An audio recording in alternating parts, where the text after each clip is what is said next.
Jangankan harta kami, jangankan anak kami, jangankan suami kami, jangankan rumah kami, jangankan jabatan kami. Inna lillah, diri kami ini pun milik Allah, bukan punya kami. Kalau dia yang punya, apa salahnya dia ambil? Maka ketika harta diambil, salah satu yang membuat manusia kehilangan ketika dia merasa memiliki. Ini punya saya, ini milik saya. Kalau orang sudah terlampau memiliki, maka ketika hilang muncul kekecewaan. Maka jangan pernah merasa memiliki hak mutlak. Ini rumah punya siapa?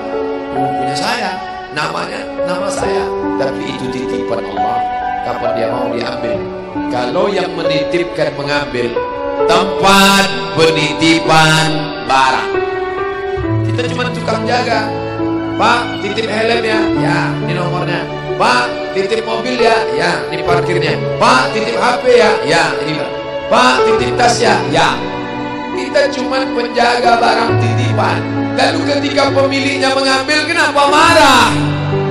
Orang bukan punya kita kok. Ketika salah sangka, makanya kita ini selalu sering salah sangka. Kita sangka punya kita, padahal bukan punya kita. Makanya ujung surat Al-Baqarah, baca setiap hari. Asar dibaca sekali, subuh dibaca sekali dalam maksurat. Lillahi ma fis samawati wa ma fil ardh. Itu bukan mantra. Orang baca cepat karena ingin mau baca cepat maksurat. Lillahi ma fis samawati wa ma fil ardh. Itu bukan mantra. Kita sedang diingatkan pagi sekali, sore sekali. Lillahi ma fis samawati wa ma fil ardh. Apa yang di langit, apa yang di bumi, lillah, bukan punya kamu. Kenapa? Kalau sampai kita katakan punya kita, lalu ketika dia hilang, kita stres, kita depresi. Orang yang kehilangan anak, dia tidak sedih. Kenapa? Karena itu pergi duluan, nanti dia akan menyusul belakang. Suami kehilangan istri, dia tak sedih. Kenapa? Karena sudah dibawa ganti yang baru, Pak Ustaz. Bukan. Dia tak sedih, kenapa? Karena dia tahu nanti saya akan berjumpa dengan dia di tempat yang lebih kekal abadi. Sekarang kalau saya hidup sama-sama dia, dia tua, dia keriput, dia sakit, dia mati. Nanti saya berjumpa lagi dengan dia. Di mana? Di tempat kekal abadi yang tak pernah sakit, tak pernah mati. La yadkhulul jannata ajuzun. Nenek-nenek tak masuk surga. Menangislah si nenek tadi begitu jumpa dengan Nabi. Kamu kenapa nangis? Kata Nabi. Ya Rasulullah, aku tersinggung ucapanmu. Kau bilang nenek-nenek tak masuk surga. Kata Nabi, memang tak ada orang tua di surga. Kalau begitu aku tak masuk surga. Kamu masuk. Terus nanti kamu masuk, kamu jadi muda lagi. Orang di surga itu umurnya 30, 33, 30, 31, 32, 33. Kenapa umur itu? Kalau nenek-nenek masuk surga, di dalam surga banyak kenikmatan. Sedang di surga, di dunia dia tak bisa. Pergi hari raya ke rumah orang, makanannya kacang tauhid. Umur 70 mau makan apa? Makanya orang masuk surga itu umur 30, 31, 32, 33. Kenapa? Itulah usia yang bisa menikmati. Oh, jadi maknanya bukan orang tua tak masuk surga. Jadi ketika orang melihat pasangan saya mendahului saya, karena Allah lebih sayang, dia pergi ke tempat yang lebih sayang daripada kita. Orang menangis tak berhenti, dia menganggap dia pergi, oh dimakan cacing tanah dia.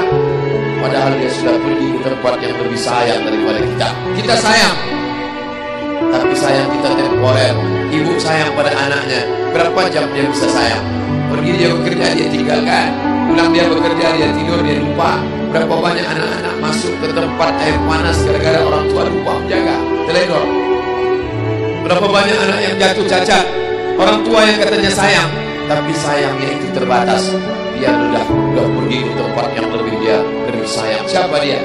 Bismillahirrahmanirrahim. Dengan nama Allah yang Maha Pengasih dan Maha Penyayang. Maka ketika ujian itu datang, ayat ini hilang. Saat ujian itu datang, ayat yang dikaji malam ini, hadis yang dikaji malam ini hilang, terbang, melayang, tak berkesan. Ada orang lain yang mengingatkan. Tadi pagi saya takziah, wajah sahabat saya ini ustaz, tapi tadi wajahnya lusuh. Turun, nampak dia sedang bersusah hati. Maknya meninggal dunia. Saya bisikkan ke telinganya satu kalimat, satu ayat, inna lillahi wa inna ilaihi raji'un. Waktu datang, waktu mau pulang saya peluk kuat dia, inna lillahi wa inna ilaihi raji'un. Apa tak tahu dia ayat itu? Tahu. Dia ustaz, dia sering menceramahkan ayat itu, dia hafal ayat itu. Kenapa ustaz ingatkan? Hari itu ayat itu hilang dari kepalanya. Yang terbayang adalah wajah ibunya yang dulu membesarkan dia 9 bulan 10 hari menyusukannya, 2 tahun membesarkannya, 9 bulan 10 hari mengandungnya, 2 tahun dia susukan, mengalir darah si ibu dalam badannya. Saat melihat ibunya terbujur kaku, hilang ayat itu, hilang hadis itu. Datang orang lain mengingatkan dia, ditepuknya bahunya, wa basyiris sabirin, berikan kabar gembira kepada yang orang sabar. Alladzina idza asabatuhum musibah, ketika ujian itu datang, qalu, mereka berkata, inna lillahi wa inna ilaihi raji'un. Tapi tak semuanya tahan, tak semuanya kuat. Ketika ujian itu datang, as-sadmatul ula, innamas sabru fi sadmatil ula. Pukulan, ketika pukulan itu datang bergoncang. Berapa banyak orang bercerita, Pak Ustaz, ketika sampai berita itu rasanya lunak tanah di dipijak, Pak Ustaz. Bergoyang dunia ini, Pak Ustaz. Pukulan yang sangat kuat. Dan tak jarang ketika pukulan itu datang bertubi-tubi, akhirnya dia mulai senyum. Selama ini nengok orang lewat sini, lama-lama nengok oplet lewat sini. Apa yang dimuliakan Allah Subhanahu wa Ta'ala? Apa maknanya? Tidak ada tempat bersandar yang paling kuat kecuali dia. Bersandar di sebatang pohon, pohon akan laku. Bersandar kepada orang, orang akan mati. Bersandar kepada dia, hayyun la yamut, dia yang hidup tidak akan mati terus selama. Ya hayyu ya qayyum, ya bani as-samawati wal ard, ya zal jalal wal ikram, ya fa'il lima yurid, ya man arada amran, inna ma'ahu idza arada syai'an ay yaqula lahu kun. Maka berserahlah kepada dia. Makanya selesai sholat tadi kita diajak imam berserah kepada dia. La ilaha illallah wahdahu la syarika lah, lahul mulku wa lahul hamdu yuhyi wa yumiit. 4 inilah yang membuat orang kuat. Lahul mulku, kalau kekuasaanmu hilang, jangan kau sedih. Kenapa? Karena yang punya itu dia. Lahul mulku. Kalau kau dulu dipuji-puji orang, jangan kau sedih. Kenapa? Karena yang punya pujian dia. Lahul mulku wa lahul hamdu. Kalau keluargamu hilang, jangan kau sedih, karena punya dia. Yuhyi wa yumiit. Dia yang menghidupkan, dia yang mematikan.